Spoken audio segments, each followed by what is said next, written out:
নমস্কার বন্ধুরা, তোমাদের জন্য নতুন আরেকটা রেসিপি নিয়ে চলে আসলাম। রেসিপিটা হলো মোরগ পোলাও। পোলাও রান্না করার আগে পেঁয়াজ বেরেস্তা করে নিলাম।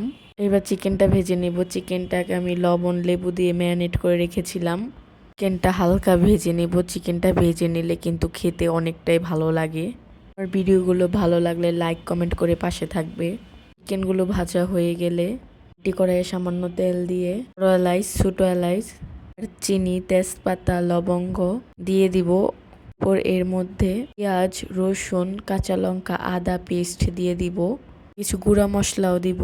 মরিচ গুঁড়ো, ধনে গুঁড়ো, জিরে গুঁড়ো, গরম মশলা গুঁড়ো দিয়ে মশলাগুলোকে ভালো করে কষিয়ে নিব। মশলা থেকে যখন তেল তেল উঠতে থাকবে তখন কাজু বাদাম পেস্টটা দিয়ে মশলাটাকে ভালো করে কষিয়ে নিব। মশলাগুলো কষানো হয়ে গেলে আগে থেকে ভেজে রাখা চিকেনগুলো দিয়ে মশলার সাথে মিশিয়ে নিব। আগে থেকে ফেটানো টক দইও দিয়ে দিব। টক দই দিলে কিন্তু চিকেনের স্বাদটাই বেড়ে যায়। বেরেস্তা দিলে কিন্তু খেতে আমার কাছে অনেক ভালো লাগে। আমি চিকেনটা রান্না করার সময় একটু পেঁয়াজ বেরেস্তা দিয়েছি। বেরেস্তা দিয়ে কিছুক্ষণ আবারও রান্না করে নিব। এরপর পরিমাপ মতো জল দিয়ে কিছুক্ষণ ফুটিয়ে নিব। চিকেনটা কিন্তু রান্না হয়ে গেছে। এভাবে চিকেন কিন্তু আমরা যে কোনো কিছুর সাথে খেতে পারি। পোলাওটা রান্না করব। কড়াইয়ে সামান্য তেল দিয়ে দিব।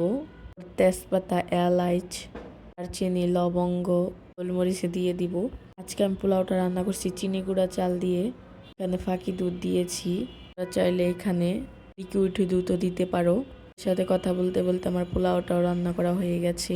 এবার পোলাওর মধ্যে আগে থেকে রান্না করা চিকেনগুলো দিয়ে চিকেনের গ্রেভিগুলোও দিয়ে দিব। চিকেনটার উপরে আবার পোলাও দিয়ে দিব। কিছুক্ষণ দমে বসিয়ে রাখবো। দমে বসিয়ে রাখলে কিন্তু খেতে অনেক ভালো লাগে। কিছু পেঁয়াজ বেরেস্তা দিয়ে দিব। পেঁয়াজ বেরেস্তা দিলে কিন্তু দেখতেও ভালো লাগে, খেতেও ভালো লাগে। অন্য একটু ঘি দিয়ে দিয়েছি। ঘি না দিলে কিন্তু পোলাও খেতে একদমই ভালো লাগে না। আমাদের মোরগ পোলাও রেডি। পরিবেশন করে দেখাচ্ছি।